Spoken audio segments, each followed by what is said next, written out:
네, 북한의 남북 공동 연락사무소 폭파에 전 세계도 촉각을 곤두세우고 주시하고 있습니다. 북한의 벼랑 끝 전술에 우려를 표하며 상황을 악화하지 말 것을 경고하고 있습니다. 네, 특히 미국은 북한을 향해 역효과를 낳는 추가 행동을 하지 말라고 경고했습니다. 그러면서 남북 관계에서 한국의 노력을 지지한다고도 밝혔습니다. 네, 밤사이 들어온 글로벌 뉴스 오늘도 김지수 기자와 함께 살펴보겠습니다. 어서 오십시오. 네, 북한의 이번 행보를 당연히 주시하는 국가는 아마도 미국일 텐데 미국의 입장 어떻습니까? 네, 미국 국무부가 논평을 내놨는데요. 북한을 향해 역효과를 낳는 추가 조치를 하지 말 것을 촉구한다고 경고했습니다. 그러면서 남북 관계에서 한국 정부의 노력을 지지한다고 밝혔는데요.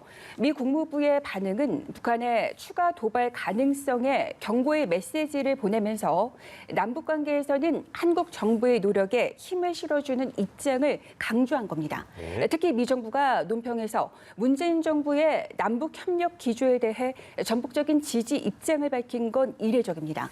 따라서 향후 한국의 대북 정권에서 그 운신의 폭이 넓어질지 주목되고 있습니다. 미 국무부는 지금까지 남북 협력 사업과 관련해서 미국은 남북 협력을 지지하며 남북 협력이 비핵화 진전과 발맞춰 진행되도록 그 동맹인 한국과 조율하고 있다는 입장을 거듭 밝혀왔습니다. 이 같은 미국의 입장은 북한의 비핵화에 실질적 진전이 없는 상태에서 한국이 독재적으로 남북 경협에 속도를 내는 것을 우려하는 것으로 해석돼 왔는데요. 이번엔 지금까지 대응과 온도차를 드러내고 있습니다. 미 행정부의 고위 당국자도 북한의 그 연락사무소 폭파 사건에 대한 그 질의에 북한이 연락사무소를 파괴한 것을 알고 있으며 동맹인 한국과 긴밀한 조율을 유지하고 있다고 말했습니다. 미 정부의 이런 반응은 앞서 북한의 최근 행보에 그 실망했다와 같은 그 표현을 쓰고 경고 메시지를 보낸 것과 비교해 볼 때 상당히 절제된 것으로 해석할 수 있겠습니다.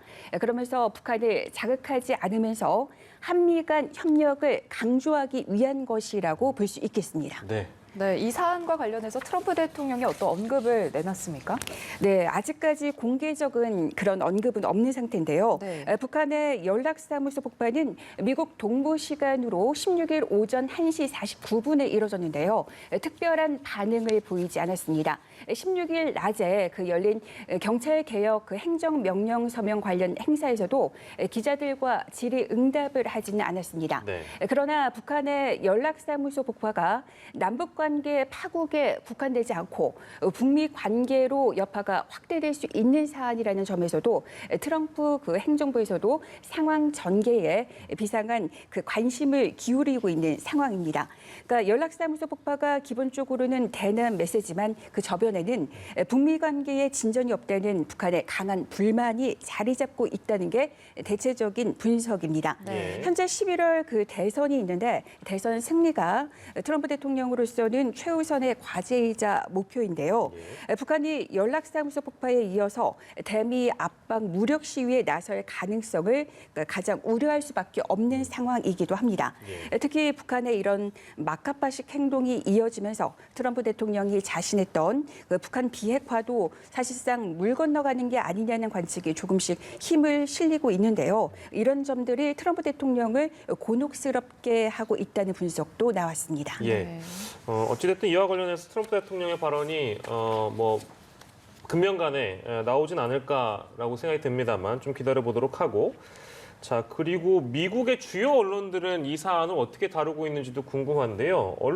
미 언론들의 반응은 좀 어떻습니까? 우선 그 AP통신은 북한의 남북 연락사무소 폭파는 매우 상징적인 일이라며 이는 북한이 2018년 핵 외교에 들어선 이후 북한이 한 가장 도발적인 일이라고 짚었습니다. CNN도 남북 관계가 급격히 악화하고 있다는 최근의 징후라고 평가를 했습니다.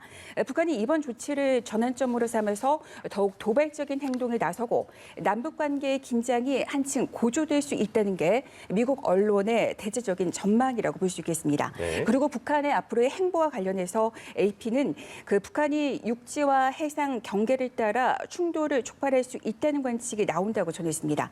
그러면서도 북한은 정치적인 이익을 위해서 눈에 보이는 상징적인 조치를 취해온 역사를 가지고 있다면서 예전에 외국 기자들이 2018년에 그 지하 핵실험 터널 폭발을 할 때, 그리고 2008년 영변 핵시설 냉각탑 철거 등을 할 때 초청을 해서 지켜보게 했었다는 그런 과거의 사례들을 들면서 전했습니다. 네. 또 이번 사태에 대해서 미국 대북 전문가들도 좀 다양한 해석을 내놨을 것 같은데요. 저희가 좀 특별히 좀 주의 깊게 봐야 할 의견이나 전망이 있다면 어떤 게 있을까요? 네, 미국의 그 북한 전문가들은 크게 북한의 그 연락사무소 폭파 의도에 대해서 남측을 향한 압박, 또 경제 제재 완화 요구, 또 북한 내부 정치적 이유 등 다양한 해석을 내놨습니다. 무엇보다 그 북미 비핵화 협상이 진전해 보지 못한 상황에서 경제적 어려움을 겪는 북한이 한국을 고리로 삼아 대남 강경책을 취하며 미국에 메시지를 보내고 있다는 분석이 많았습니다. 향후 북한의 행동과 관련해서는 전문가들 사이에서 조금씩 의견이 갈렸는데요. 한국과 미국의 군사적 대응을 유발할 수준으로 가지는 않을 것이라는 그런 예상에서부터 대륙간 탄도미사일, ICBM 등 미국까지 자극할 극단적인 도발에 나설 것이라는 의견도 나왔습니다. 특히 한국전쟁 발발 70년과 미국의 7월 4일 독립기념일을 북한이 도발 시기로 주목을 하고 있다는 점도 그렇게 좀 내다보고 있습니다. 네. 전문가들은 하지만 북한의 이런 행동이 11월 대선에 온통 정신이 쏠려 있는 트럼프 대통령의 시선을 붙들거나 미국의 제재 완화라는 양보를 끌어내기에는 쉽지 않을 것이라는 평가에 대체적으로 입을 모으고 있습니다. 네, 미국의 반응들 저희가 좀 종합적으로 만나봤습니다. 전문가들의 분석까지 저희가 좀 봤고요. 자, 그리고 이 폭파 소식 전해지면서 사실 그 가장 먼저 공식 입장 내놓은 곳이 중국이었고 일본도 이에 대해서 굉장히 신속하게 반응을 내보였습니다. 우리 주변 국가들의 반응이 또 어땠는지 좀 소개를 해주시죠. 네, 중국 당국은 한반도의 평화와 안정을 바란다며 자제를 촉구했습니다. 자오리젠 중국 외교부 대변인은 브리핑에서 북한과 한국은 한민족이라며 중국은 이웃 국가로서 일관되게 한반도의 평화와 안정이 유지되기를 희망한다고 말했습니다.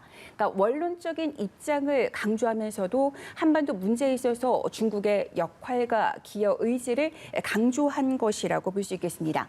일본 정부는 미국 또 한국이 긴밀하게 협력하겠다는 입장을 밝혔습니다. 스가 그 관방장관은 어제 기자회견에서 미국, 한국과 함께 긴밀히 협력하면서 필요한 정보의 수집, 분석을 실시하고 정세를 주시하는 한편 경계 감시에도 전력을 기울이고 있는 중이라고 말했습니다. 그리고 아베 일본 총리도 남북 관계가 더 긴장되지 않기를 바란다며 한국, 미국과 긴밀히 협력하고 정보를 확실히 분석해서 대응해 나갈 것이라고 말했습니다. 그리고 일본 정부가 공개적으로 언급하지는 않았지만 일본은 그 북한 미사일에 사실상 사정권 안에 있다는 점에서 북한의 미사일 발사와 같은 도발 행위를 우려하는 것으로 관측되며 그런 우려가 한국 그리고 미국과의 협력을 강조하는 것으로 표출된 것으로 그렇게 분석되고 있습니다. 그리고 러시아는 크렘린궁 대변인을 통해 한반도 사태에 대해 우려하고 있다며 모든 당사자들의 자제를 촉구했습니다. 러시아는 미국이나 일본 반응과 좀 달랐는데요. 다른 점이 북한뿐만 아니라 모든 당사자들의 자제를 촉구했다는 것입니다. 그리고 독일과 영국, 프랑스 등 유럽 주요국의 언론들도 대체적으로 최근 몇 주 동안 북한과 남한과의 갈등이 고조되어 온 상황에 주목했습니다. 그리고 이번 폭파는 미국과의 핵 협상의 교착 상태에 빠지자 극적인 전환을 유도하기 위한 것이라는 분석도 많았습니다. 네. 오늘 글로벌 브리핑 북한의 연락사무소 폭파와 관련해서 주요국들의 다양한 반응에 대해서 살펴봤습니다. 김주수 기자 오늘도 고맙습니다. 고맙습니다.